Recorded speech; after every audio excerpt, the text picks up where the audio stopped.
నమస్తే. నేను మీ మధు. తెలంగాణ ఎంతో మంది జీవిత త్యాగాలు, ప్రాణ త్యాగాలతో రూపుదిద్దుకున్న రాష్ట్రం. ఎన్నో ఆశలతో ప్రత్యేక రాష్ట్రం కోసం ఎంతో మంది పోరాడారు. అయితే వారు ఎన్నుకున్న నాయకులే ఇప్పుడు వారి బాధలు కూడా కనపడడం లేదని ఆవేదన వ్యక్తం చేస్తున్నారు. ఇంతకిప్పటికైనా తెలంగాణ అభివృద్ధి చెందుతుందా? తెలంగాణ అభివృద్ధి చెందాలంటే కరెక్ట్ నాయకుడు ఎవరు? అసలు తెలంగాణ అభివృద్ధి ఎప్పుడు సాధ్యమవుతుంది? ఇటువంటి ఎన్నో ప్రశ్నలకు సమాధానం ఇవ్వడానికి ప్రస్తుతం మనతో పాటు ఉన్నారు గడ్డం సాయి గారు. వారిని అడిగి మరిన్ని విషయాలను తెలుసుకుందాం. నమస్కారం. అసలు ఏం జరుగుతుంది సార్ తెలంగాణలో? ఇప్పుడు చూస్తే మొన్నటి వరకు పరిపాలించిన కేసీఆర్ ఫ్యామిలీలోనే చాలా వివాదాలు తలెత్తుతున్నాయి. నిజానికి కవిత వారి ఫ్యామిలీ నుంచి బయటికి రావడానికి కారణం బీజేపీ అని అంటున్నారు. ఎంతవరకు నిజమంటారు? ముందుగా మీ ఛానల్ ఉన్న ప్రేక్షకులందరికీ నమస్కారం తెలియజేస్తూ, ఇక్కడ విషయం ఏంటంటే మనం అర్థం చేసుకోవాలి, తెలంగాణ అనేది నీళ్లు, నిధులు, నియామకాలు అనేది ట్యాగ్ లైన్తో తెలంగాణ సాధించాం మనం. ఎందుకంటే ఆ రోజు ప్రొఫెసర్ జయశంకర్ సార్ గారు ఈ యొక్క ఉద్యమాన్ని ఏ విధంగా తీసుకెళ్ళాలి, ఏ విధమైనటువంటి బాటలో నడిస్తే ఈ ఉద్యమం తెలంగాణ సాధిస్తాం అనే ఒక వారి యొక్క అపూర్వమైనటువంటి అనుభవాన్ని కేసీఆర్తో కానీ, ఇక్కడ ఉన్నటువంటి మిగతా సంఘాలతో కానీ, కోదండరామ్ గారు కానీ, ఇంకా చాలామంది ప్రొఫెసర్స్, యువకులు, పట్టుమని 16-18 సంవత్సరాలు ఉన్నటువంటి యువకులందరినీ కూడా కూడీకరించి ఒక వ్యవస్థ తీసుకొచ్చి, మన నీళ్లు మనకు ఉండాలి, మన నిధులు మనకు ఉండాలి, మన నియామకాలు మనకు జరగాలని ఒక ట్యాగ్ లైన్ తీసుకొని ఆ రోజు జై తెలంగాణ అంటే పట్టుమని 16-18 సంవత్సరాలు ఉన్న పిల్లలు కూడా జై తెలంగాణ అంటూ చదువులు పక్కకు పెట్టి, జీవితాలు పక్కకు పెట్టి, ఎగ్జాములు పక్కకు పెట్టి మా రాష్ట్రం మేము సాధించాలనే ఒక సంకల్పంతో ఆ రోజు నడిచినటువంటి ఉద్యమం. అలాంటి సాగినటువంటి ఉద్యమంలో కేసీఆర్ గారు దళితుని ముఖ్యమంత్రి చేస్తా అంటే బహుజనులంతా కూడా ఏకమై, బీసీ, ఎస్సీ, ఎస్టీలంతా కూడా ఏకమై మొట్టమొదటిసారి మనకు తెలంగాణ రాబోతుంది, ఆ తెలంగాణలో దళితుడు ముఖ్యమంత్రి కాబోతుండని చెప్పేసి అందరూ ఏకదాటికి ఒక దగ్గరికి వచ్చేసి ఆనాడు ఉద్యమంలో అనేక మంది ఎవరైతే ప్రాణ బలిదానాలు అర్పించారో దాంట్లో మొట్టమొదటిగా ప్రాణ బలిదానం చేసినటువంటి వ్యక్తి, ప్రాణం అర్పించినటువంటి వ్యక్తి శ్రీకాంత్ సార్. బీసీ, ఎస్సీ, ఎస్టీలే ఒక 90% మంది ప్రాణాలు అర్పించి ఈ తెలంగాణని 1200 మంది ప్రాణాలు అర్పిస్తే అందులో ఒక్కరు కూడా ఈ కల్వకుంట్లకు సంబంధించిన వ్యక్తులే కానీ, ఈ కల్వకుంట్ల కుటుంబంలో సంబంధించిన వ్యక్తులే కానీ, అలాంటి వర్గం సంబంధించిన వ్యక్తిని ఒక్కరు కూడా ప్రాణం ఇచ్చిన వాళ్ళు లేదు. ఎంతో రెచ్చగొట్టి, ఎంతో చేసి, ఎంతో మంది త్యాగాల యొక్క ప్రతిఫలమే ఈ తెలంగాణ అని చెప్పి తెలియజేస్తా ఉన్నాను. ఆ రోజు యువకులందరూ కూడా మా జీవితాలు మారుతాయి, మా కుటుంబానికి ఒక ఉద్యోగం వస్తుంది, రేపు మా కుటుంబం మారబోతుంది, మా రాష్ట్రంలో మేము గొప్పగా కొనసాగుతామని అనుకున్న రోజుల్లో కేసీఆర్ అనే వ్యక్తి మొట్టమొదటిగా మోసం చేసింది ఏంటంటే తీసుకెళ్లి సోనియా గాంధీ కాళ్ళ కాడ ఈ పార్టీని విలీనం చేద్దామని చెప్పేసి చర్చించడం జరిగింది. సోనియా గాంధీ ససేమేరగా వద్దు, నేను వేరే ముఖ్యమంత్రి చేస్తే నువ్వు ముఖ్యమంత్రి కాదు, పార్టీ విలీనం చేయాలంటే నేను ముఖ్యమంత్రి కాదన్నప్పుడు నువ్వెందుకు అని చెప్పేసి మళ్ళీ నై సోనియా అని చెప్పేసి అక్కడ నుంచి వెనుదిరిగి ఏం జరిగింది, అతనే దళితుని ముఖ్యమంత్రి చేస్తా అని చెప్పి కళ్ళబొల్లి మాటలు చెప్పి మళ్ళీ అతనే ముఖ్యమంత్రి అయ్యే పరిస్థితి తీసుకొచ్చుకొని ముఖ్యమంత్రి అయ్యింది. 10 సంవత్సరాలు పరిపాలిస్తే మన నీళ్లు, నిధులు, నియామకాలు ఏం జరిగిందంటే నీళ్ళు ఎక్కడున్నాయని మనం చూస్తే ప్రజల కన్నల్లో నీళ్ళు ఉన్నాయి ఈరోజు. నియామకాలు ఎక్కడున్నాయంటే కేసీఆర్ ముఖ్యమంత్రి, KTR IT minister, Harish Rao irrigation minister, మరి అదేవిధంగా ఎంపీ సంతోష్ రావు ఎంపీ, కవిత ఎమ్మెల్సీ, ఓడిపోతే కూడా ఎమ్మెల్సీ. నియామకాలన్నీ కూడా కుటుంబానికే పరిమితి చెంది 18 మంత్రులు ఉంటాయి క్యాబినెట్లో, దాంట్లో 3 మంత్రులు మీరే తీసుకున్నారు, మీ కుటుంబమే తీసుకుంది. అంటే మనం ఇక్కడ గమనించాల్సిన అవసరం ఉంది. అంటే కుటుంబానికే నియామకాలు పరిమితమైనవి. మరి మన యొక్క నిధులు ఎక్కడున్నాయి అంటే లక్షల కోట్లు ప్రజల సొమ్మును దోసుకొని ఈరోజు ఆ కుటుంబము చాలా ఆనందాన్ని వ్యక్తం చేస్తూ ఉంది. ఈ యొక్క ఉద్యమకారుల శాపము, ఈ ఉద్యమకారుల యొక్క గోస ఈరోజు కేసీఆర్ పుచ్చుకుండు కాబట్టి కేసీఆర్ పతనం ప్రారంభమై ఈరోజు ప్రతిపక్షంలో కూర్చోండి. ఎందుకు చెప్తా ఉందంటే మొట్టమొదటిగా ఈ తెలంగాణ వ్యాప్తంగా ప్రాణాలు అర్పించిన వాళ్ళని ఎవరు పట్టించుకుని నాదులే లేరు. అసలు కనీసం ఆ కుటుంబానికి వెళ్ళి పరామర్శించిన నాదులు లేడు. ఎందుకంటే శవమై వెళ్ళిపోయిండు, ఓటు లేదు కాబట్టి ఎందుకు ఇంకా అన్నట్టు ఓటు బ్యాంక్ రాజకీయాలు ఈరోజు నడుస్తూ ఉన్నాయని చెప్పి తెలియజేస్తా ఉన్నాను. నేను ప్రత్యేకంగా ఇప్పుడు వచ్చినటువంటి కాంగ్రెస్ పార్టీ కూడా ప్రత్యేకంగా ఉద్యమకారులకు అది చేస్తాం ఇది చేస్తామని చెప్పి 10 సంవత్సరాల్లో కేసీఆర్ చెప్పింది లేదు, చేసింది లేదు. 2వ టర్మ్లో నిరుద్యోగ వృత్తి తీసుకొచ్చి అందరికి 4,000 రూపాయలు ఇస్తా అని చెప్పి నిరుద్యోగ వృత్తి. అంటే నిరుద్యోగులకి కావాల్సింది ఏంటిది? ఉద్యోగం.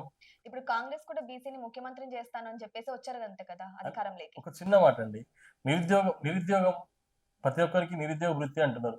నిరుద్యోగ వృత్తి ఎందుకు కావాలి? మాకు ఉద్యోగం కావాలి. మేము పోరాడింది ఎందుకు? తెలంగాణ మా ఉద్యోగాలు మాకు వస్తాయనే కదా పోరాడింది. ఆనాడు 16 సంవత్సరాలు ఉన్నటువంటి యువకులు ఈ రోజు సగటుగా 42, 43 సంవత్సరాలు ఉన్నారు. వాళ్ళ పరిస్థితి ఏంటి? వాళ్ళు ఏం ఉద్యోగం చేయాలి? వాళ్ళ కుటుంబ పరిస్థితి ఏంది? కుటుంబ నేపథ్యం ఏంది? పిల్లవాడికి 22 సంవత్సరాలు వచ్చినాయి, వాడు ఉద్యోగం ఎట్లా? అంటే ఇవన్నీ గమనించే వాళ్ళు ఎవరు లేరు. ఎంతసేపటికి ఆ 1200 మంది ప్రాణాలు అర్పించారు కదా, ఆ కుటుంబంలోనైనా కనీసం ఉద్యోగం చేయొచ్చు కదా. లక్ష ఉద్యోగాలు ఇస్తున్నటువంటి కేసీఆర్ పక్క పెట్టేసిండ్రు.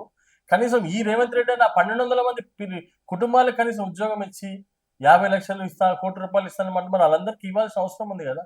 నువ్వు అన్న 250 గదాలు ఎందుకు ఇవ్వలేకపోతుంది? నీ దగ్గర డబ్బు లేదనుకుందాం, భూమి అవుతుంది కదా. కేసీఆర్ నిన్న 1,00,00,000 ఎందుకు తీసుకురావట్లేదు? మీరే చెప్పారు స్వయంగా, మీ రాహుల్ గాంధీ గారే ఒక నిండు సభలో ఏం చెప్పారంటే 1,00,00,000 ధనాన్ని తీసుకొస్తాం, ఈ 6 గ్యారెంటీలు అమలు చేస్తాం అన్నారు. మీరు 1,00,00,000 కేసీఆర్ నుంచి తీసుకొచ్చేది లేదు, 6 గ్యారెంటీలు అమలు చేసేది లేదు. ఒకటి. రెండో విషయం ఏంటిదంటే ధరణి పోర్టల్ ఏర్పాటు చేసి మీరు ఏం చెప్పారు? కేసీఆర్ అనేవాడు 10,000 ఎకరాలు తిన్నాడు అని చెప్పారు. ఈ 10,000 ఎకరాలు ఎందుకు తీసుకొస్తలేరు? 10,000 ఎకరాలు తీసుకొస్తే దళితులకు 3 ఎకరాల భూమి ఇవ్వచ్చు. ఈ 10,000 ఎకరాలు తీసుకొస్తే మా యొక్క ఉద్యమకారులకి ఈ 1,200 మంది ఎవరైతే ప్రాణాలు అర్పించారో, ఉద్యమంలో ఎవరైతే పాల్గొన్నారో వాళ్ళందరికీ నువ్వు అన్నటువంటి 250 గదాలు ఇవ్వచ్చు కదా. ఎందుకు చేయట్లేదని నేను ప్రశ్నిస్తా ఉన్నాను. ఎందుకంటే మీ మధ్యలో సఖ్యత కుదిరి ఆ 1,00,00 కోట్లలో మీరు కమిషన్లు మాట్లాడుకొని ఈ రోజు ఆ భూములని పక్క పెట్టేసి 1,00,00 కోట్ల పక్క పెట్టేసి ఈ రోజు మీకు మధ్యలో విలీనం చేసుకునే ప్రయత్నం చేస్తా ఉన్నారని నేను చెప్తా ఉన్నాను. నేను ఒకటే హెచ్చరిస్తా ఉన్నాను, మీరు చెప్పిన హామీలు, గతంలో కేసీఆర్ చెప్పిన హామీలు చేయకపోవడం వల్లనే, ఉద్యోగాలు ఇవ్వకపోవడం వల్లనే, నిరుద్యోగ వృత్తి ఇవ్వకపోవడం వల్లనే, దళితులకి 3 ఎకరాల భూమి ఇవ్వకపోవడం వల్లనే, ఇలాంటి పనులు చేయకపోవడం వల్లనే కేసీఆర్ ని పక్కన కూర్చోబెట్టారు. ఈ రోజు ఉద్యమకారుని మొట్టమొదటిగా ఉద్యమకారుని పెడచోన పెడితే మాత్రం రేపు రేవంత్ రెడ్డి పరిస్థితి కూడా ఇలాగే ఉంటుందని చెప్పి తెలియజేస్తా ఉన్నాను. మొన్న రీసెంట్ గా రేవంత్ రెడ్డి గారు అన్నారు ఒక మీటింగ్ లో, ఎక్కడ వస్తున్నాయి నిధులు, ఢిల్లీకి వెళ్ళినా సరే దొంగల మాదిరి చూస్తున్నారు, నిధులు రావట్లేదని అంటున్నారు. మరి ఇంతకు ముందు కేసీఆర్ ప్రభుత్వంలో కూడా ఇవే మాటలు పడ్డాయి. కానీ ఇక్కడ నిధులు రావట్లేదు, కానీ సీఎం సీట్లో ఉన్న వాళ్ళ ఆస్తులు ఎలా పెరుగుతున్నాయి? నేను అదే ఒక ప్రశ్న మీరు అడగదలుచుకున్నాను. గత ప్రభుత్వంలో ఫ్లైఓవర్లు వేశారు, ఇన్ఫ్రాస్ట్రక్చర్ జరిగింది, కొంత డెవలప్మెంట్ జరిగింది. ఎవరి వల్ల జరిగింది? స్వయాన మా కిషన్ రెడ్డి గారు దానికి ఒక పుస్తకం ప్రచురించింది. 9,50,000 కోట్లు గత ప్రభుత్వం ఉన్నప్పుడు కేంద్రం నుంచి వచ్చినటువంటి నిధులు, ఏ శాఖకి ఏ ఒక వ్యవస్థకి ఎంత ఇచ్చినామనే దానికి ఒక బుక్కే ప్రచురించారు. 2,50,000 బెడ్రూమ్లు కట్టమని కేంద్రం చెప్తే కనీసం వీళ్ళు 1,00,000 బెడ్రూమ్లు కూడా కట్టుకోలేని పరిస్థితిలో దౌర్భాగ్యం లేదు. ఇలా శ్మశాన వాటికల డబ్బులు ఎక్కడివి? ఈరోజు రైతు వేదికల డబ్బులు ఎక్కడివి? ఈరోజు పిఎం యోజన కింద వచ్చేటువంటి డబ్బులు ఎక్కడివి?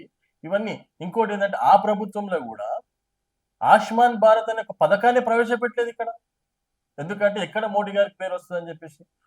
ఇప్పుడు నా దగ్గర ఏటీఎం కార్డు ఉంటుంది, ఏటీఎం కార్డులో డబ్బులు ఉంటాయో లేదో తెలియదు, కానీ ఆయుష్మాన్ భారత్ కార్డు అనేది జోబులు ఉందంటే అనారోగ్యంగా ఉన్న వ్యక్తికి ధైర్యం ఏంటంటే 10 లక్షల రూపాయల యొక్క బీమా నా జోబులో ఉందని అర్థం. ఆయుష్మాన్ భారత్ అనే ఒక స్కీమ్ ని ఎందుకు అమలు చేయట్లేదో చెప్పాల్సిన అవసరం ఉంది. రెండో విషయం, ఫసల్ బీమా యోజన. ఫసల్ బీమా యోజన అనే పథకం ఏంటంటే రైతు సకాల వర్షాలు కురవనప్పుడు కానీ, వర్షము అత్యధికంగా కురవడం వల్ల పంట నష్టం జరిగినప్పుడు, ఆ పంట నష్టం జరిగినప్పుడు వచ్చేటువంటి నష్టాన్ని సమకూర్చడానికే ఫసల్ బీమా యోజన. ఆ ఫసల్ బీమా యోజన ఎందుకు ఈ రాష్ట్రంలో అమలు చేయట్లేదు? గత ముఖ్యమంత్రి చేసిన తప్పులు ఈ రేవంత్ రెడ్డి ఈ రోజు వరకు కూడా ఆయుష్మాన్ భారత్ నే కానీ లేకపోతే ఫసల్ బీమా యోజనే కానీ ఎందుకు అమలు చేయట్లేదు చెప్పాల్సిన అవసరం ఉంది. అట్లా అనేక పథకాలు ఈరోజు కేంద్రంలో ఉంటే ఆ పథకాలు ఇక్కడ అమలు చేయడం వల్ల రాష్ట్రానికి పేరు పోయి కేంద్రానికి పేరు వస్తున్న ఒక చిన్న ఉద్దేశంతోనే ఆ పథకాలు ఇక్కడ రాష్ట్రంలో అమలు చేయలేకపోవడం వల్ల పేదరికం ఇంకా అలాగే ఉండిపోతుంది, ప్రజలకు ఇబ్బంది అవుతుందని చెప్పి తెలియజేస్తా ఉన్నాను. ఇప్పుడు గవర్నమెంట్ రీసెంట్ గా 3 రోజులు ఉచిత బియ్యం అని పంచుతున్నారు కదా, అది కూడా కేంద్రం నుంచి వచ్చిందని టాక్ వినిపిస్తుంది, నిజమే అంటారా? కేంద్రం నుంచి వస్తుంది. 83,000 కోట్ల పైచిలకు జనానికి ఈ రోజు నరేంద్ర మోడీ గారు ఉచిత బియ్యాన్ని నెక్స్ట్ 5 సంవత్సరాలు కూడా ప్రకటించారు. ఇప్పుడు 3 నెలలు అడ్వాన్స్ కూడా ఇవ్వడం జరుగుతా ఉంది. ఓన్లీ వీళ్ళు పెట్టుకునేటువంటి ఖర్చు ఏంటిదంటే ట్రాన్స్పోర్ట్ ఖర్చు, మిగతా ఖర్చు అంతా కూడా కేంద్రందే. ఈవెన్ రైతులకు ఇచ్చేటువంటి సంచుల ఖర్చు కానీ, సుత్తిల చాడు ఖర్చు కానీ, ట్రాన్స్పోర్ట్ ఖర్చు కానీ, అక్కడ ఇచ్చే డబ్బులు కానీ అన్ని కేంద్రం ఇచ్చేదే. ఇప్పటి వరకు కూడా 9,000 కోట్లు ఇంకా రైతులకు ఇవ్వలేదు. నేను అడుగుతా ఉన్నాను, ఇప్పుడు స్కూల్ ఓపెన్ అవుతా ఉన్నాయి, కాలేజీలు ఓపెన్ అవుతా ఉన్నాయి. రేపో ఎల్లుండో మాపు పుస్తకాలు ఇవ్వాలి. ఇప్పటివరకు ఇంటర్మీడియట్ పుస్తకాలు ప్రచురించలే ఇంకా. దీనికి మంత్రి ఎవరంటే సీఎం గారు. ఒకటి. రెండో ఫ్యాక్ట్, నా 4,600 కోట్లు ఇంకా ఫీజు రియంబర్స్మెంట్ ఇవ్వలేదు. చిన్న ఎగ్జాంపుల్ చెప్తాను. ఇక్కడ కోటి ఉమెన్స్ కాలేజ్ ఉంటుంది. కోటి ఉమెన్స్ కాలేజీలో పిల్లలకి ఫీజు రియంబర్స్మెంట్ రాలేదని చెప్పేసి ఒక అఫిడేవిట్ కాగితం రాసుకొని, ఒకవేళ ఆ ఫీజు రియంబర్స్మెంట్ పైసలు పడకపోతే మీరే కట్టాలని కట్టించుకొని సర్టిఫికెట్లు ఇచ్చిన పరిస్థితి ఉంది. అంటే ఎందుకు చెప్తా ఉన్నానంటే, ఈ రోజు ఈ యొక్క ప్రభుత్వము రైతులను పట్టించుకుంది లేదు, అనారోగ్యంగా ఉన్నటువంటి వ్యక్తులను పట్టించుకునేది లేదు, విద్యార్థులను పట్టించుకునేది లేదు. అసలు ఈ దేశానికి వెన్నుముక్క ఎవరంటే రైతు అంటారు. కానీ ఆ రైతు గురించి మాట్లాడే పరిస్థితే లేదు. కనీసం ఒడ్లు కొనంటారో బాబు అంటే కొనే పరిస్థితి రాష్ట్ర ప్రభుత్వం లేదు. మరి ఇవన్నీ చేయడానికి నిధులు రావట్లేదు అని అంటున్నారు సీఎం నిధులు గారు. కేంద్రం నుంచి ఎన్ని రావాలో అవి వస్తూనే ఉన్నాయి. కేంద్రం నుంచి ఎలాంటి డెవలప్మెంట్, ఇలా కేంద్రం నుంచి RRR ప్రాజెక్టు, ఇప్పుడు దేశవ్యాప్తంగా అంతటి ఇవ్వలేగా RRR ప్రాజెక్టు. ఒక పైలట్ ప్రాజెక్టుగా, ఒక ప్రాక్టికల్ ప్రాజెక్టుగా రాష్ట్రానికి RRR ప్రాజెక్ట్ ఇచ్చింది. కనీసం నువ్వు భూమి సేకరణ చేయలేకపోతున్నావు. ఎక్కడుంది వైఫల్యం? చెప్పాల్సిన అవసరం ఉంది కదా. ఎందుకు ఇలాంటి వైఫల్యం జరుగుతా ఉంది? ఓన్లీ అబద్ధాల కోరు, అబద్ధాల మాటలు, అబద్ధాల విషయాలు చెప్పి రాష్ట్రాన్ని ఎట్లయితే కైవసం చేసుకున్నామో ఇప్పుడు జరిగేది కూడా అదే అని చెప్పి తెలియజేస్తా ఉన్నాను. ఎస్పెషల్లీ వీళ్ళు BC declaration, SC declaration, ST declaration, స్వయంగా శ్రీ రేవంత్ రెడ్డి గారు ఏం చెప్తా ఉన్నారంటే, నా దగ్గర 18,000 కోట్లు మాత్రమే మిగులుతున్నాయి. 18,000 కోట్లు మిగులుతున్నప్పుడు మీరు చేయాల్సిన పని ఏంటండి? దానికి సమకూర్చి దానికి ఏమేమి పనులు ఇవ్వాలో ఏం చేయాలో చేయాలి. మీరు 6,500 కోట్లు ఏమో గత ప్రభుత్వంలో సీఎం గారు చేసిన అప్పులు కడుతున్నా అంటుండు. ఇంకొక 6,500 కోట్లు ఏం చేస్తా అంటుండు, నేనున్నటువంటి ఇప్పుడు పెన్షన్లు ఇవ్వడం కానీ, జీతాలు ఇవ్వడం కానీ దానికి పోతున్నాయి అంటుంది. ఇంకొక 5,000 కోట్లు ఏం చేస్తా ఉన్నట్టు మిగులు బడ్జెట్ ఉంది. ఈ 5,000 కోట్లే నన్ను నడిపేది అని అంటున్నాడు. నాకు కావాల్సింది ఎంత? 22,000 కోట్లు అంటుంది. మరి 5,000 కోట్లు సంవత్సరానికి ఎంత అవుతుందండి? 60,000 కోట్లు అవుతుంది. నువ్వు బడ్జెట్ ఎంత పెట్టినావు అండి? 3 లక్షల కోట్లు పెట్టినావు. నీ దగ్గర ఉండేది 60,000 కోట్లు. 3 లక్షల కోట్ల బడ్జెట్ ఎవరిని బ్లఫ్ చేస్తున్నావు అని అడుగుతున్నా. నీ దగ్గర మిగులు బడ్జెట్ 60,000 కోట్లే కదా. నువ్వు 3 లక్షల కోట్ల బడ్జెట్ ఎట్లా పెట్టినావు అసెంబ్లీలో చెప్పాల్సిన అవసరం ఉంది. అంటే అసెంబ్లీని బ్లఫ్ చేస్తున్నావా? నీకు నువ్వు జనాన్ని బ్లఫ్ చేస్తున్నావా? ఈ రోజు నేను అడుగుతా ఉన్నాను, బీసీలకి ప్రతి ఏటా ప్రతి బడ్జెట్ లో 20,000 కోట్లు ఇస్తాడు. మొన్న ఇచ్చిన బడ్జెట్ ఎంత అండి? మొదటి బడ్జెట్ ఆయన ప్రవేశపెట్టిన దాంట్లో 5,000 కోట్లు. మొన్న ప్రవేశపెట్టిన బడ్జెట్ ఎంత అండి? 1,126 కోట్లు. నువ్వు మాకు 42% ఇస్తా అని చెప్పి బీసీలో బడ్జెట్ వాటాలో ఇచ్చింది ఎంత తెలుసా? 3.26% ఇచ్చింది. బీసీలు అంటే ఎంత చిన్న చూపో చూడండి. అందుకే ఈ రోజు భారతీయ జనతా పార్టీ ఏమంటుందంటే, రానున్న రోజుల్లో ఇక్కడ బీసీఏ ముఖ్యమంత్రి అవ్వాలి, మా పార్టీ అధ్యక్షుడుగా బీసీ అవ్వాలి, బీసీలను చైతన్యం చేయాల్సిన అవసరం ఉంది. బీసీలు ఆల్రెడీ చైతన్యవంతులై సమకూర్చుకొని వాళ్ళ యొక్క ఓటు బ్యాంక్ అంతా కూడా పోలరైజ్ అవుతా ఉంది. రేపు రానున్న రోజుల్లో కూడా బీసీలు ఇక్కడ అధికారం చేయబోతారు అని చెప్పేసి గతంలో బీజేపీ పార్టీ బీసీని ముఖ్యమంత్రి చేస్తారని ప్రకటించింది. సో రేపు కూడా బీసీలంతా, ఎస్సీలు, ఎస్టీలంతా కూడా ఒకటి కాబోతా ఉన్నారు. అది గమనించినటువంటి కవిత గారే ఈ రోజు కేసీఆర్ ఆడుతున్నటువంటి పన్నాగంలో, రేవంత్ రెడ్డి ఆడుతున్నటువంటి నాటకంలో ఈరోజు ఏం చేస్తా ఉన్నారంటే, బహుజన పార్టీ అని ఒకటి ఏర్పాటు చేయాలి అనేది, సామాజిక తెలంగాణ అనేది ఒకటి ఏర్పాటు చేయాలని చెప్పేసి కవిత ద్వారా వాయిస్ తీసుకొస్తా ఉన్నారు. ఎందుకంటే కాంగ్రెస్ పని పట్టుమని 18 నెలలలో ప్రజలంతా కూడా చీ చీ చీ అని అనిపించుకున్నటువంటి పార్టీ ఏదైనా ఉందంటే అది కాంగ్రెస్ పార్టీ అని చెప్పి తెలియజేస్తా ఉన్నారు. రెండోది, గతంలో టీఆర్ఎస్ ఉండే, అది ఫస్ట్ టర్మ్ ఖతం అయిపోయింది. సెకండ్ టర్మ్ బీఆర్ఎస్ అని పెట్టుకున్నాం, దానితో కూడా వచ్చేది ఏమి లేదు, మన దేశాన్ని ఏం లేదని ఇప్పుడు మనము ఈ రెండు పార్టీల పరిస్థితి అధోగతిగా ఉంది. రాష్ట్రంలో ఇంకో ప్రాంతీయ పార్టీ ఉండాలి. భారతీయ జనతా పార్టీ క్రమక్రమంగా ఎదుగుతా వస్తుంది. గతంలో 7% ఉన్న ఓటు బ్యాంక్ 14కి వచ్చింది. ఎమ్మెల్యే ఎలక్షన్స్ కి, ఎంపీ ఎలక్షన్స్ కి 36% వచ్చింది. 2% ఓటు బ్యాంక్ ఉంటే గవర్నమెంట్ ఫామ్ చేసే పరిస్థితికి వస్తుంది బీజేపీ. కాబట్టి దీన్ని అరికట్టాల్సిన అవసరం ఉందని చెప్పి కాంగ్రెస్, బీఆర్ఎస్ ఆడుతున్నటువంటి నాటకంలో కవిత ఒక రోల్ అని చెప్పి తెలియజేస్తా ఉన్నాం. ఒక రోల్. ఎందుకంటే సామాజిక తెలంగాణ ఇప్పుడు స్ప్రో వచ్చింది వీళ్ళకి. కవిత అన్ని రోజుల నుంచి అందరిలో ఉంది కదా. ఎందుకు తండ్రితోని ఎన్నో లెటర్లు రాసినా అని చెప్పింది కదా. ఎన్నో లెటర్లు ఎందుకు సామాజిక తెలంగాణ గురించి మాట్లాడలేదు? నేను అడుగుతా ఉన్నాను, ఫస్ట్ క్యాబినెట్ లో ఎందుకు ఒక మహిళ కూడా మంత్రి లేదు? నేను అడుగుతా ఉన్నాను, ఫస్ట్ క్యాబినెట్ లో 50% మీరు నిజంగా ఇప్పుడు అంటున్నటువంటి 42% మంత్రులకు మీరు అవకాశం ఇచ్చిరా? నేను అడుగుతా ఉన్నాను, మీరు 42% ఎమ్మెల్యేలు ఇచ్చిరా? ఫస్ట్ టర్మ్ లో బీసీలకి 22 మందికి ఎమ్మెల్యేలు ఇచ్చిండు. సెకండ్ టర్మ్కి వచ్చినాక ఏం జరగాలండి? క్రమంగా పెరగాల తగ్గాల? పెరగాలి. మాకు రావాల్సిన యాక్చువల్ మా వాట ఎంత? 55 సీట్లు రావాలి మాకు. దాంట్లో మాకు ఇచ్చింది ఎంత? 22 సీట్లు బీసీలకి. నెక్స్ట్ టర్మ్కి వచ్చే వరకు 19 సీట్లు ఇచ్చిండు. అంటే బీసీలు అంటే ఎంత చులకన అయిపోయిందంటే అంత చులకన అయిపోయింది. అందుకే ఈ రోజు రాష్ట్రం మొత్తం కూడా బీసీలంతా కూడా పోలరైజ్ అవుతా ఉన్నారు. డెఫినెట్ గా ఈ యొక్క తెలంగాణ గడ్డ మీద భారతీయ జెండా పార్టీ జెండా ఎగిరేయబోతా ఉంది. అది బీసీ ముఖ్యమంత్రి కాబోతా ఉండని చెప్పేసి ఈరోజు పార్టీ చెప్తూనే ఉంది అని తెలియజేస్తా ఉన్నారు. మీరు అన్న ప్రకారం చూస్తే నెక్స్ట్ బీజేపీ వస్తుందని అంటున్నారు. ఓకే, బానే ఉంది. ఆల్రెడీ ప్రజలు కూడా కాంగ్రెస్ తో బీఆర్ఎస్ తో విసిగిపోయారు. సరే, బీజేపీ మీద నమ్మకం పెట్టుకుందామా అంటే ఇక్కడ వాళ్ళలో వాళ్ళకి పొత్తు లేదు, బీసీని ముఖ్యమంత్రి చేస్తున్నా అంటున్నారు. ఓకే, ఇక్కడ 3 వర్గాలు విడిపోయాయి. ఎవరవుతారు సీఎం పదవికి, ఎవరు ఎన్నికవుతారు ఒకవేళ బీజేపీ గెలిస్తే అని చెప్పి ఒక టాక్ వినిపిస్తుంది. మరి దాని గురించి ఏమంటారు? ఒకటండి, ఇక్కడ భారతీయ జనతా పార్టీ అనేది ప్రపంచంలోనే అత్యధికంగా కార్యకర్తలు కలిగినటువంటి పార్టీ, పెద్ద పార్టీ. సో దాంట్లో కేంద్రం అనేది ఒకటి ఉంటుంది, మాకు అధిష్టానం అనేది ఒకటి ఉంటుంది. అక్కడ పర్ఫార్మెన్స్ ఎవరిది ఉంది, ప్రజలు ఎవరిని కోరుకుంటున్నారు ఏంది అనేది జనానికి తెలుసు, కేంద్రానికి తెలుసు. సో ప్రజలు ఎవరిని నిర్ణయిస్తారు, ఎవరికి ఎక్కువ ప్రజలు ఎవరు బాట పట్టిండ్రు, ఎవరు ముందు పెడితే ఈ రాష్ట్రము రేపు జెండా ఎగరేయబోతుంది అనేది కేంద్రం ఆలోచన చేస్తుంది. దాంట్లో భాగంగా రేపు ముఖ్యమంత్రిని కేంద్రమే ప్రకటిస్తుందని చెప్పి తెలియజేస్తాం. మరి మీ అభిప్రాయం ప్రకారం చూద్దాం, మీరు ఎవరైతే బాగుంటుంది అనుకుంటున్నారు? ఇప్పుడు చాలా మంది ఉన్నారు మా దాంట్లో, ఒక దాదాపు ఒక 3-4 పేర్లు చెప్పొచ్చు. ఎందుకంటే అంత పోటాపోటీగా ఉంది ఈరోజు భారతీయ జనతా పార్టీ. ఒకప్పుడు భారతీయ జనతా పార్టీ అంటే 7% ఓటు బ్యాంక్ ఉండి కొంచెం ఎడ్ల బండి మీద నడిచేది. ఇప్పుడు మేము వందే భారత్ లో నడుస్తా ఉన్నాం. అంత స్పీడ్ పోతుంది ఈరోజు భారతీయ జనతా పార్టీ. కాబట్టి 100% నేను చెప్తా ఉన్నాను, మన దాంట్లో మొదటి వరుసలో ఈటల రాజేందర్ గారు. ఎందుకు మొదటి వరుస అని చెప్పగలుగుతానంటే వారికి సంపూర్ణమైనటువంటి అనుభవం, శాఖలపైన అనుభవం, ఫైనాన్స్ మినిస్టర్ గా వారికి అనుభవం, ఆరోగ్య శాఖ ఒకప్పుడు ఏం రాశారంటే అనారోగ్య శాఖ అని రాశారు. అనారోగ్య శాఖని కూడా ఆరోగ్య శాఖ తీర్చిదిద్దినటువంటి మహా వ్యక్తి ఈటల రాజేందర్ గారు. కరోనా వచ్చినటువంటి వ్యాధుల దగ్గరికి వెళ్ళి వాళ్ళ మనోధైర్యాన్ని కల్పించి కరోనా నుంచి భయపడొద్దు అని చెప్పేసి ఆ కేంద్రంతో మాట్లాడి ఆక్సిజన్ సిలిండర్లు తెప్పించి అందరికి మనోధైర్యాన్ని కల్పించినటువంటి వ్యక్తి. అక్కడనే అడ్డా వేసుకొని అక్కడనే హాస్పిటల్ దగ్గర కూర్చొని మాట్లాడినటువంటి వ్యక్తి ఈటల రాజేందర్ గారు. అలాంటి పరిస్థితుల్లో కూడా, అలాంటి క్రైసిస్ లో కూడా ఆయన అక్కడ ఉండి పనిచేయించడం జరిగింది. అదేవిధంగా గ్రామానికి తెలిసినటువంటి వ్యక్తి ఈటల రాజేందర్ గారు. ఉద్యమంలో కుటుంబం తర్వాత ఎవరు అంటే, కేసీఆర్ తర్వాత ఎవరు అంటే ఈటల అనేది ఈ సమాజం మొత్తం చెప్తుంది. కాబట్టి ఇంకోటి పెద్ద సామాజిక వర్గం. రెండో విషయం ఏంటి, బీసీలలో అతన్ని పూలేలాగా భావిస్తారు.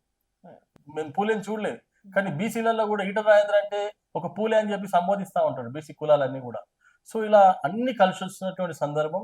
ఇక్కడ గతంలో బండి సంజయ్ గారు చాలా మంచి పర్ఫార్మెన్స్ ఇచ్చారు, గతంలో దత్తాత్రేయ గారు చేశారు, గతంలో లక్ష్మణ్ గారు చేశారు. ఈ యొక్క భారతీయ జనతా పార్టీలో అత్యధిక సార్లు బీసీకి రాష్ట్ర అధ్యక్షుని ఇచ్చింది భారతీయ జనతా పార్టీ అని చెప్పి తెలియజేస్తాను. దాంట్లో భాగంగా లక్ష్మణ్ గారు ఉన్నారు, దత్తాత్రేయ గారు ఉన్నారు, బండి సంజయ్ గారు ఉన్నారు. రేపు వచ్చే అధ్యక్షుడు కూడా బీసీ ఉంటాడని చెప్పి తెలియజేస్తా ఉన్నాడు. సో అలా చాలా మంది బీసీ నాయకులు ఉన్నారు. తప్పకుండా ముందు వరుసలో అయితే ఈటల గారు అయితే ఉన్నారని చెప్పి నా యొక్క ఆలోచన. ఈటల గారికి బండి సంజయ్ గారికి పడట్లేదని కొంచెం టాక్ బయట వినిపిస్తుంది. ఇద్దరికి పచ్చిగడ్డేసిన మండే అంత పగ ఉందని కూడా అంటున్నారు. మరి దీని గురించి మీరేమంటారు? నాకు తెలిసి అయితే ఇప్పటి వరకు అయితే ఈటల గారు బండి సంజయ్ గారు పరస్పరంగా ఒక్కరోజు కూడా అనుకుంది లేదు. ఇంకోటి, ఈటల గారు ఎప్పుడు కూడా ఒక వ్యక్తిగతంగా శత్రుత్వాన్ని పెట్టుకోరు. రాజకీయంగా వారు ఏదైనా శత్రుత్వంగా మాట్లాడుతుండొచ్చు, రాజకీయంగా ఫైరింగ్ ఉంటుండొచ్చు, కానీ ఈటల గారు ఒక తెరిచిన పుస్తకం. ఈటల గారు ఎప్పుడు కూడా వ్యక్తిగతంగా ఎవరిని శత్రుత్వంగా పెట్టుకోరు. వారే స్వయంగా ఎన్నో సభల్లో చెప్తుంటారు, మనం అన్ని పార్టీలుగా వేరున్నా మనుషులుగా కలిసి ఉండాలని చెప్తారు. అదే మీరు బీజేపీని నమ్ముకొని ఉన్నారు కదా ఎప్పటి నుంచో. మరి ఒకవేళ బీజేపీ గెలిస్తే మీకు ఎమ్మెల్యే అవకాశం వచ్చే సూచనలు ఉన్నాయా? అంటే ఎమ్మెల్యే టికెట్ ఇస్తేనే బీజేపీ గెలుస్తుంది. అదే ఇచ్చే అవకాశాలు ఉన్నాయా? అంటే లాస్ట్ టైం కూడా మనం అడిగాము, పోటీ చేయడం జరిగింది, ప్రయత్నం చేయడం జరిగింది, పోటీకి ముందున్నాము. సో బాగా సీనియర్ ఎన్విఎస్ఎస్ ప్రభాకర్ గారు ఉండే, వారికి అవకాశం ఇవ్వాలి, వారే ఉండాలి, ఎందుకంటే ఇప్పుడు ఉన్నటువంటి పరిస్థితి అలా ఉంది అని చెప్పినప్పుడు పార్టీ నిర్ణయాన్ని మీద మనం కట్టుబడి మళ్ళీ ఎన్విఎస్ఎస్ ప్రభాకర్ గారు పనిచేయడం జరిగింది. ఇప్పుడు చూస్తే కాళేశ్వరం ప్రాజెక్టు గురించి కేసు నడుస్తున్న విషయం కూడా అందరికీ తెలిసిందే. అయితే ఈ నేపథ్యంలో ఈటల గారు, హరీష్ రావు గారు, కేసీఆర్ గారు ఒక ఫార్మ్ హౌస్ లో మీట్ అయ్యారు, మీటింగ్ పెట్టారు అని చెప్పేసి ఒక టాక్ వినిపిస్తుంది. అది నిజమో అబద్ధమో అయితే ఇంకా 100% క్లారిటీ అయితే రాలేదు. ఒకవేళ వాళ్ళు మీటింగ్ పెట్టాల్సిన అవసరం ఏముంది? అది నిజంగా అందులో అవినీతి జరగకపోతే వాళ్ళు మీటింగ్ పెట్టాల్సిన అవసరం ఏముంది? ఈటల రాజేందర్ గారు ఒక యుద్ధమే ప్రకటించారు కేసీఆర్ పైన. బీఆర్ఎస్ పార్టీ ఎందుకు పడిపోయింది చెప్పండి? ఈటల అనే వ్యక్తి బయటికి రావడం వల్ల ఈరోజు బీఆర్ఎస్ పార్టీ ప్రతిపక్షంలో కూర్చుంది. ఈరోజు ప్రతిపక్షంలో ఉన్నాడు అంటేనే ఈటల 100%. అలాని ఈ కేసీఆర్ గారు మాట్లాడుతున్న మాత్రం ఈటల గారు మాట్లాడుతున్న పరిస్థితి, ఒక ఈటల అనుచరుడుగా, ఒక ఈటల కుటుంబ సభ్యుడు చెప్తా ఉన్నాను, ఆయన ఒక్కరోజు కూడా కేసీఆర్తో మళ్ళీ మాట్లాడే పరిస్థితి ఉండదు. కేసీఆర్ పిలిచినా కూడా, ఇంటికి వచ్చినా కూడా వచ్చే పరిస్థితి ఉండదు. అలాంటి సంకేతాలు ఎన్నోసార్లు పంపించినా కూడా ససేమేర నో అని చెప్పినటువంటి వ్యక్తి. ఆయన వ్యక్తిగతంగా కలిసినప్పుడు నమస్కారం పెడతాను, ఒక పెద్ద వ్యక్తిగా, గౌరవస్తుడుగా, మాజీ ముఖ్యమంత్రిగా. కానీ రాజకీయంగా మాత్రం అతనితోని సఖ్యత ఉండేది ఉండదు, అతనితోని వైరమే తప్ప దగ్గరికి వచ్చే పరిస్థితి ఉండదు. అలాంటి యుద్ధం ప్రకటించిన వ్యక్తి హరీష్ రావు గారితో కూర్చొని అక్కడ నుంచి కేసీఆర్తో ఫోన్లో మాట్లాడి, ఈ యొక్క మహేష్ గౌడ్ అనే వ్యక్తి మీకు ఎవరైనా తెలుసా అమ్మ? నేను అడుగుతున్నాను, మీరు ఇన్ని నెలల నుంచి జర్నలిజం చేస్తారు, మహేష్ గౌడ్ పేరు విన్నారు ఎప్పుడన్నా? అది ఇప్పుడు విన్నారు, అంతకుముందు విన్నారా? అంతకుముందు వినలేదు. ఉద్యమం విన్నారా? కార్పొరేటర్ అయిందా, ఎమ్మెల్యేనా, మంత్రి, ఎవరైనా అసలు? ఈ మహేష్ గౌడ్ సీల్డ్ కవర్ లో వచ్చినటువంటి వ్యక్తి ఇవాళ అధ్యక్షుడు పోయి ఈటల మీద విరుచుకుపడితే నేను నా అధ్యక్ష పదవి ఇంకా పెరుగుతుంది, నాకు పార్టీలో బలం పెరుగుతుంది, నాకు ఇంకా పార్టీలో మంచి అవకాశం ఇస్తారు అని చేసుకోవడానికి, ఆయన రేటింగ్ పెంచుకోవడానికి, ఇన్స్టాగ్రామ్ లో లైకులు, వ్యూలు పెరగడానికి మహేష్ గౌడ్ ఆడుతున్నటువంటి నాటకం. వాళ్ళకు స్ట్రాటజీగా మాట్లాడుతూ తప్ప ఎంతసేపటికి ఈటల చుట్టే ఈ రాష్ట్రం ఎంత తిరుగుతుందో ఆలోచించాల్సిన అవసరం ఉంది. ఎందుకంటే ఈటల గారితో రేపు మన పార్టీలకు పెను ప్రమాదం ఉంది అని బీఆర్ఎస్, కాంగ్రెస్ భావిస్తుంది కాబట్టి ఈ యొక్క నాటకాలు ఆడుతున్నారు అని చెప్పి తెలియజేస్తాము. ఈటల రాజేందర్ గారు ఇంతకు ముందు కేసీఆర్ కి నమ్మిన బంటులు కూడా చాలా మంది అన్నారు. అయితే ఇప్పుడు బయటకు వచ్చేసారు. బయటికి రావడానికి ముఖ్య రీజన్ ఏంటి? ఒకవేళ రేపు పొద్దున బయటికి రాలేదు, బయటికి నెట్టివేయబడ్డారు. There is a difference. బయటికి రాలేదు. ఈ జెండాకి నేను కూడా ఓనర్నే, ఈ జెండాకి కార్యకర్త కూడా ఓనరే అన్న ఒక నేపథ్యం వల్లనే కేసీఆర్ అది తట్టుకోలేక ఒక విమర్శ చేసి బయటికి నెట్టివేయడం జరిగింది. ఈటల గారు ఎప్పుడు ప్రకారం చేశారంట. ఒకవేళ మళ్ళీ కేసీఆర్ గారు ఫోన్ చేసి నీకు ఒక మంచి పదవి ఇస్తాను, మళ్ళీ చేరిపో బీఆర్ఎస్ లోనే అంటే వెళ్తారా రాజేందర్ గారు? చేయని పదవి ఏంది? మళ్ళీ వచ్చి ఆయన చేయని పదవి ఏంది? ఒకటి. రెండో వ్యక్తి, ఆయన విషయం, ఆయన దగ్గర ఉన్న వ్యక్తిగా మనకు ఏం చెప్తారంటే బట్టలు మార్చినంత ఈజీగా పార్టీని మార్చలేమో అంటాడు. అంటే పార్టీ ఎందుకు మారాలి? ఇప్పుడు బీజేపీ ఇంత మంచిగా అవకాశం ఇస్తుంది, ఒక జాతీయ కార్యవర్గ సభ్యుని ఇచ్చింది, ఇప్పుడు అక్కడ ఆల్రెడీ మన ఏమంటారు ఆడిటింగ్ దానికి చైర్మన్ చేసింది పార్లమెంట్ దాంట్లో. ఈటల గారికి మెల్లమెల్లగా ఓన్ చేసుకుంది మొత్తం పార్టీ. కేంద్రంలో మంచి పేరు ఉంది, మంచి ఫైనాన్స్ మినిస్టర్ పనిచేసిన ఆయన కేంద్రంలో మంచి పేరుంది. మోడీ గారు, అమిత్ షా గారు, మరి అటువంటి ఆర్ఎస్ వీళ్ళందరూ ఆశీర్వచనాలు ఉన్నాయి. ఎందుకు పోవాల్సిన అవసరం ఏముంది? అసలు పోవాల్సిన అవసరం ఏముంది? నాకు తెలిసి అయితే అతను బీజేపీ తప్ప ఇంకా వేరే లాస్ట్ పార్టీ బీజేపీ ఉంటుంది. అతను నిజం చెప్పాలంటే చాలా మంది నిరుద్యోగులు వాళ్ళ ప్రాణాలను, జీవితాలను చాలా పనంగా పెట్టి తగలబెట్టి అని చెప్పొచ్చు, వాళ్ళు ప్రత్యేక తెలంగాణను సాధించి కేసీఆర్ ని సీఎం చేయడం అయితే జరిగింది. నిజంగా న్యాయం జరిగే వాళ్ళకైతే జరగలేదు. తర్వాత కాంగ్రెస్ పార్టీని కూడా నిరుద్యోగులే గెలిపించారు అని కూడా అందరికీ తెలుసు. ఇంతకు ముందు అందరు చెప్పిన మాటలే చెప్తున్నారు బీజేపీ కూడా. ఇప్పుడు కొత్తగా ఏం చెప్పాలనుకుంటున్నారు? నిజంగా ప్రజలు నమ్మాలి అంటే కరెక్ట్ ఒక పాయింట్ చెప్పాలి. ఇప్పుడు ఒక చిన్న విషయం అండి, కేంద్రంలో గోట్ ఫార్మింగ్ అని కానీ, బఫెలో ఫార్మింగ్ అని కానీ, లేకపోతే ఇంకా స్టార్టప్స్ అని కానీ, ఇవన్నీ ఎవరు తీసుకొచ్చారండి? నరేంద్ర మోడీ గారు తీసుకొచ్చింది. ఎందుకు ఈ రాష్ట్రంలో ప్రచారం జరగట్లేదు? ఎందుకు ఈ రాష్ట్రంలో ఆ పథకాల మీద ప్రచారం జరగట్లేదు? ఎందుకంటే ఈ సబ్సిడీ నరేంద్ర మోడీ పిఎం యోజన కింద కేంద్ర పథకాలు ఇస్తే 256 పథకాలు ఉంటాయి సబ్సిడీలు. 1 కోటి రూపాయలు, 5 కోట్లు, 10 కోట్ల వరకు కూడా ఉన్నాయి. ఎందుకు ఈ యువకుల్ని తాగుబోతున్నే చేద్దామని ప్రయత్నం చేస్తా ఉన్నారు? ఎందుకు ఆ స్కీమ్స్ ని ఇక్కడ అమలు చేసి ఇక్కడ ఉన్నటువంటి యువకులు ఎందుకు ఈ కంపెనీలు స్థాపించడానికి ఎందుకు ప్రోత్సహించట్లేదు గవర్నమెంట్ చెప్పాల్సిన అవసరం ఉంది. ఆ గవర్నమెంట్ ఎలక్షన్లు పెట్టుకుంటూ దాదాపు 5 సంవత్సరాలు ఏదో ఒక ఎలక్షన్ తీసుకొస్తూ తాగుడికి, తిండికి బానిస చేసింది. ఇప్పుడు ఈ ప్రభుత్వం కూడా వచ్చి అదే పని చేస్తా ఉన్నది. ఎంతసేపటికి యువకులకి ఇన్ఫ్రాస్ట్రక్చర్ డెవలప్ చేసి ఒక చిప్ లెవెల్ కంపెనీని ఏర్పాటు చేసి యువకుల్ని ఈ యొక్క దాంట్లో ప్రొడక్షన్ దాంట్లో బిజీ ఉంచుదామనే ఆలోచన లేదు. రేపు భారతీయ జనతా పార్టీ వస్తే 100% స్టార్టప్ ఇండియా దాంట్లో అండ్ అదేవిధంగా ఈ స్కౌట్స్ అండ్ గైడ్స్ అని ఇంకా చాలా స్కిల్ డెవలప్మెంట్ అని ఇంకా రకరకాల కార్యక్రమాలు ఉన్నాయి. అవన్నీ కూడా రేపు ఈ రాష్ట్రంలో అమలు చేయబోతుంది. కేంద్రంలో బీజేపీ, రాష్ట్రంలో బీజేపీ డబుల్ ఇంజిన్ సర్కార్ ఉన్నప్పుడు తెలంగాణలో ఉన్నటువంటి యువకులందరూ కూడా డెఫినెట్గా డెవలప్మెంట్ జరుగుతుంది. ఎందుకంటే మనం గమనించాల్సిన విషయం ఏంటంటే ఇప్పుడు 21 రాష్ట్రాల్లో బీజేపీ ఉంది. 21 రాష్ట్రాల్లో బీజేపీ ఉంది. ఈ 21 రాష్ట్రాల్లో ఒక్కరైనా ఉద్యమం చేస్తుందా? మాకు ఉద్యోగాలు లేవని ఎక్కడైనా పోరాటం జరుగుతుందా? మాకు లోన్స్ వస్తలేవని ఎక్కడ పోరాటం జరుగుతుందా? లేకపోతే మాకు నిరుద్యోగ వృత్తి కావాలని కొట్లాడుతున్నారు ఎక్కడైనా? ఈ రాష్ట్రంలో దౌర్భాగ్యం ఏంటంటే నిరుద్యోగ వృత్తి కావాలని కొట్లాడే పరిస్థితికి రాష్ట్రం తీసుకొచ్చింది. ఎక్కడ కూడా ఎవరు ఉద్యోగాలు వాళ్ళు చేసుకుంటూ సుఖలాం సుజలాం మలయత శీతలాం శస్య శ్యామలాం మాతరం అన్నట్టు ఈరోజు భారతీయ జనతా పార్టీ 21 రాష్ట్రంలో కొనసాగుతా ఉంది. ఎందుకంటే అన్ని రకాలుగా ఈరోజు భారతీయ జనతా పార్టీ మిగతా రాష్ట్రాల్లో పోతుంది. సేమ్ అదే పక్కన రాష్ట్రం చంద్రబాబు నాయుడు గారు ఉన్నారు, ఎన్డీఏలే కలుస్తారు. డెవలప్మెంట్కి ఎంత ముందు పోతామో చూడండి. ఇక్కడ పొద్దున అక్కడ పోయేమో ఢిల్లీలో పోయేమో మోడీ గారు నమస్తే అంటాడు, ఇక్కడికి వచ్చి తెల్లారి మోడీ అది ఇదని మాట్లాడతారు. అది ఎంతవరకు కరెక్ట్? ఏం సంస్కారం నేర్పుతున్నాం మనం? రేపు యువకులకి, రేపు వచ్చే రాజకీయ నాయకులకి, మాలాంటి యువకులకి ఒక ఇన్స్పైర్గా రాజకీయాలు ఉండాలి తప్ప ఏదో విషయాలు చెప్పి ఏదో కలబొల్లి మాటలు మాట్లాడి ఫోర్త్ లాంగ్వేజ్ యూజ్ చేసి ఏం మాట్లాడి.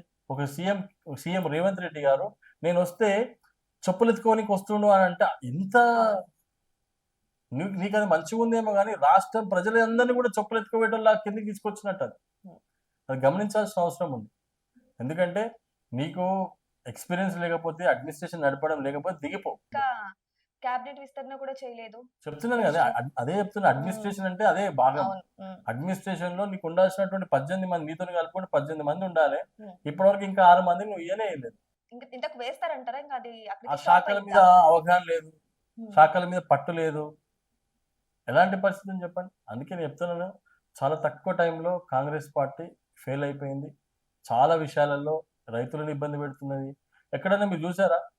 అసలు ప్రపంచంలో ఎవరైనా కూడా ఒక పేదరికానికి ఒక ఇల్లు కట్టించే సంస్కృతి మనం చూసాం. ఇల్లులు కూలగొట్టే సంస్కృతి ఎక్కడ ఉంది అంటే కాంగ్రెస్ పరిపాలన ఉందని చెప్పి తెలియజేస్తా ఉన్నాం. ఈయన పరిపాలనలో హైడ్రాను ఏర్పాటు చేసి పేదరికంలో ఉన్నటువంటి వాళ్ళకి డబ్బులు సమకూర్చుకొని వాళ్ళు లోన్లు తీసుకొని ఇల్లులు కట్టుకుంటే ఈ రోజు వాళ్ళ యొక్క కడుపును కొడతా ఉన్నాము. అదేదో మూసి సుందరీకరణ కోసం అన్ని చేస్తున్నాం అంటున్నారు కదా, వాళ్ళకి కూడా ఏదో ఒకటి చేస్తామంటున్నారు. చెరువుని కబ్జా చేసిరా అంటున్నారు. మీ 20 సంవత్సరాల కింద పర్మిషన్ ఇచ్చిన వాళ్ళే కట్టుకుంది. బ్యాంక్ లోన్ ఎట్లా ఇచ్చింది? అది పట్టా ల్యాండ్ అయితేనే కదా బ్యాంక్ లోన్ ఇస్తుంది. ఆ ల్యాండ్ ని ప్రోబియేటెడ్ లో పెడితే బ్యాంక్ లోన్ ఎందుకు ఇస్తుంది? మీరు ఫస్ట్ చేయాల్సిన పని ఏంటంటే, నేను కాంగ్రెస్ పార్టీ కానీ సీఎం రేవంత్ రెడ్డి గారు చెప్తుంది ఏంటంటే, చెరువుల సంరక్షణ. చాలా సంతోషం, నేను కూడా దాన్ని మీతో సపోర్ట్ చేస్తాను, ఏకీభవిస్తాను. చెరువుల సంరక్షణ చేయడం వల్ల భూమి యొక్క భూగర్భ జలాలు పెరుగుతాయి, అక్కడ మనకు ఒక ప్రకృతి వనాలు పెరుగుతాయి అని మంచి జరుగుతుంది. నేను కూడా మద్దతు ఇస్తాను. కానీ మీరు ఎందుకు చెరువు చుట్టూ ఫెన్సింగ్ వేయట్లేదు? ఇగో ఇది చెరువు బార్డరు, దీని లోపలికి రావద్దు అని ఎందుకు ఫెన్సింగ్ వేయట్లేదు? ఫస్ట్ మీరు చేయండి ఆ పని. దాని లోపలికి ఎవరు వస్తారు? ఇప్పుడు రైల్వే ట్రాక్ ఉంటుంది, రైల్వే ట్రాక్ లేకపోయి ఎవరు ఇల్లు పెడతారా? ఎంతో ప్లేస్ ఉంటుంది, కనీసం అక్కడ చాలా వస్తువులు ఉంటాయి, ఇనుప కడ్డీలు అవి ఇవి. ఆ ఇనుప కడ్డీని కూడా తీసుకోవాలి, ఎందుకంటే అరెస్ట్ చేస్తారు, పెద్ద కేసు అవుతుంది అని. అసలు నీ ప్రభుత్వంలో ఉన్నటువంటి అధికారులు కుమ్మక్కయ్యి పర్మిషన్లు ఇచ్చి వాళ్ళని ఎంకరేజ్ చేస్తున్నారు ఒకటి. రెండో విషయము, నువ్వు ఇల్లును కూడగొడుతున్నావు. ఇల్లును కూడగొడుతున్నప్పుడు దాంట్లో అపార్ట్మెంట్లో ఒక 10 మంది ఉంటారు. వాళ్ళు ఒకరేమో సొంతంగా ఫ్లాట్ కొనేసుకున్నారు, ఒకరేమో లోన్ తీసుకున్నారు, ఒక రకరకాల ప్రాబ్లంతో అప్పులతో తీసుకున్నారు. ఇప్పుడు ఆ ఇల్లు కూడగొట్టేసినావు, బ్యాంక్ వాడేమో మార్టిగేజ్ చేసుకున్నాడు. మరి ఈఎంఐ ఎవరికి కట్టాలి? వాడు మార్టిగేజ్ దేన్ని చేసుకోవాలి? దీని మీద చర్చ లేదా? హైడ్రాని పెట్టేసి టపా కొట్టేయడం కాదు. అసలు వాళ్ళకి నెక్స్ట్ ఏమి ఇస్తావు? వాళ్ళు ఏం గొప్ప చెప్పుకుంటారంటే, కొంతమందికి 5-6 మందికి డబుల్ బెడ్రూమ్ ఇచ్చి వాళ్ళతో మైక్లో మాట్లాడించి, ఓ మాకు డబుల్. అరే వాడు ఒక సాఫ్ట్వేర్ ఇంజనీర్, ఒక గవర్నమెంట్ ఎంప్లాయీ, లేకపోతే ఒక ఎంప్లాయీ.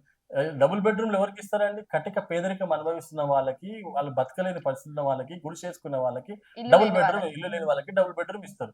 నువ్వు ఈ రోజు ఒక సాఫ్ట్వేర్ ఇంజనీర్ని, వాడు ఇల్లు కట్టుకున్న ఫ్లాట్ కూలగొట్టి అన్ని రకాల పేపర్లు పర్మిషన్ అన్ని చూసుకుని ఫ్లాట్ కొనుక్కున్నాక నువ్వు ఆ ఇల్లు కూలగొట్టడం వల్ల వాడు నడి రోడ్డుకి వచ్చి నువ్వు పోయి డబుల్ బెడ్రూమ్లో ఉంటాడు, ఎట్లుంటాడు?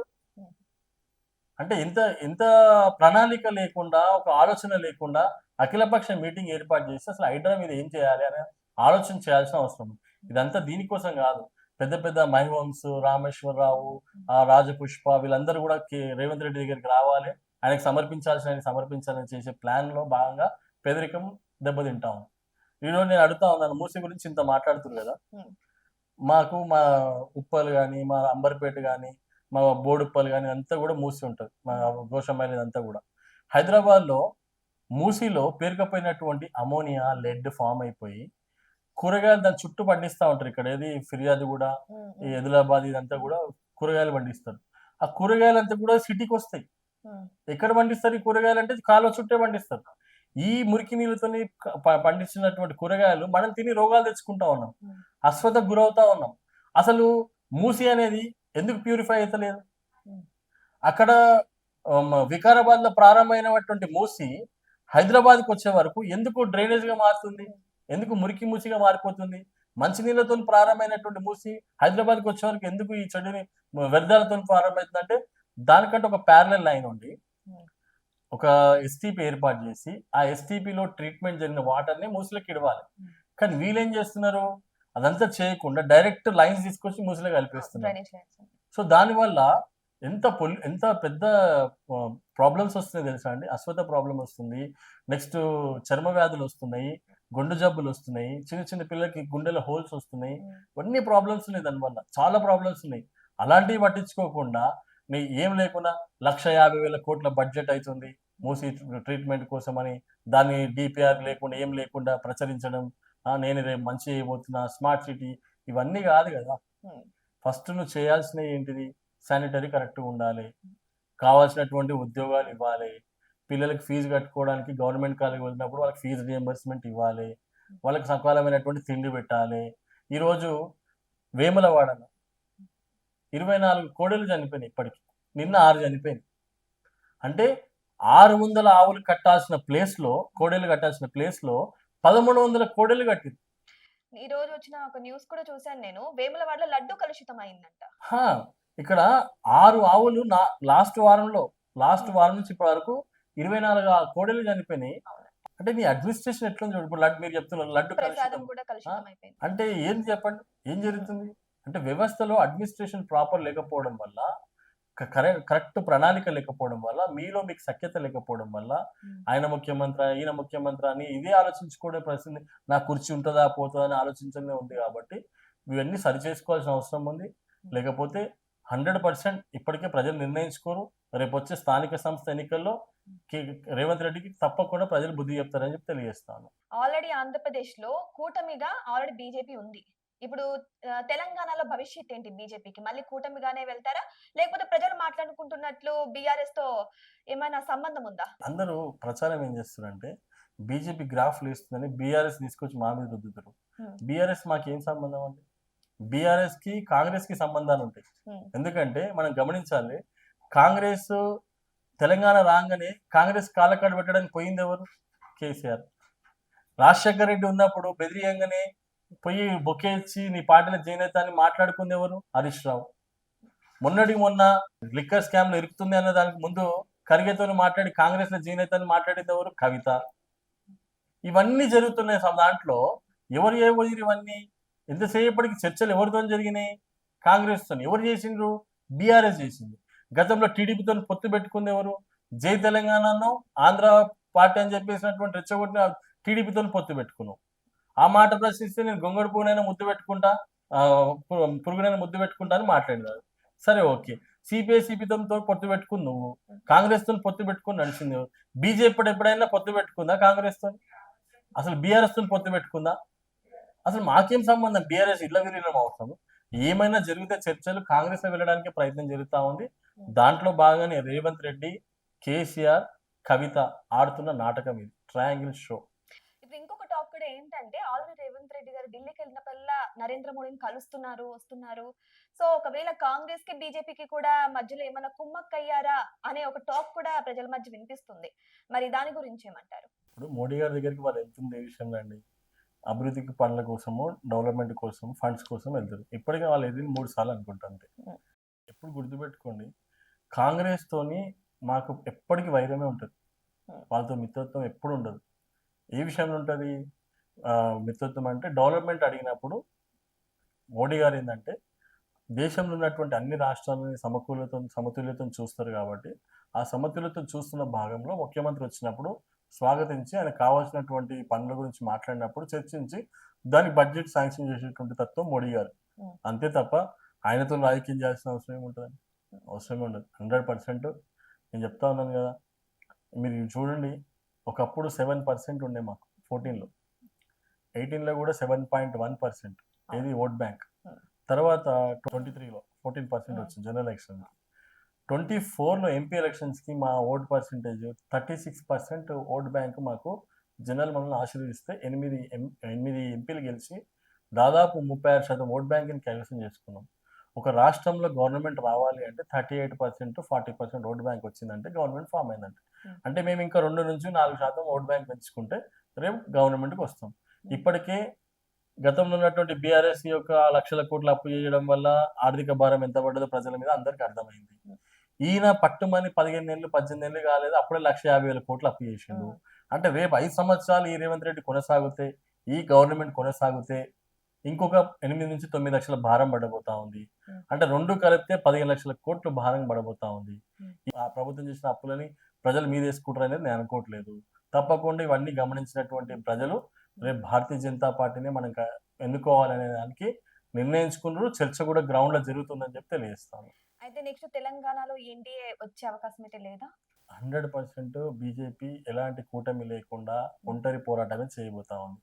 2014 నుంచి ఇప్పటి వరకు ఎవరితో పొత్తు పెట్టుకోలేదు. హ్మ్. రేపటి కూడా పొత్తు పెట్టుకోకుండానే కొనసాగుతాదని చెప్పి తెలియజేస్తా ఉన్నాను. సో సీఎం మారుతున్నారు అన్న ఒక న్యూస్ వస్తుంది. లేదంటే మధ్యంతర ఎన్నికలు కూడా రావచ్చు అన్న న్యూస్ కూడా వస్తుంది. ఈ రెండిట్లో ఏది కరెక్ట్ అంటారు? మధ్యంతర ఎన్నికలు వస్తాయనేది నేను అనుకోవట్లేదు. హ్మ్. ఎందుకంటే అంటే సీఎం మారచ్చు. సీఎం కాంగ్రెస్ పరిపాలనలో హ్మ్. ఎవరు కూడా సంపూర్ణంగా 5 సంవత్సరాలు కొనసాగింది లేదు. ఒక రాజశేఖర రెడ్డి తప్ప. హ్మ్. ఎప్పుడు కూడా 1½ ఇయర్, 2 ఇయర్స్ చేస్తే గొప్ప ఆ కాంగ్రెస్ పార్టీలో. పార్టీలో ఉన్నటువంటి ప్రాబ్లమే ఇది. ఎందుకంటే సరైన నాయకత్వం ఉండదు, సరైన అడ్మినిస్ట్రేషన్ ఉండదు, ప్రాపర్ డెవలప్‌మెంట్ ఉండదు, ఇన్‌ఫ్రాస్ట్రక్చర్ మీద ఆలోచన ఉండదు. ఈరోజు మీరు చూడండి గడ్కరీని తీసుకోండి, మన ఫైనాన్స్ మినిస్టర్‌ని తీసుకోండి, నెక్స్ట్ అనేక మంది మంత్రులు మన రాజ్‌నాథ్ సింగ్ గారిని తీసుకోండి. ఒక్కొక్కరు ఒక క్యారెక్టర్‌గా ఫార్మ్ అయ్యి, ఒక్కొక్కరు ఒక వ్యవస్థని ఎంత గొప్పగా డెవలప్ చేసి డిఫెన్స్‌ని ఎట్లా డెవలప్ చేసిండ్రు.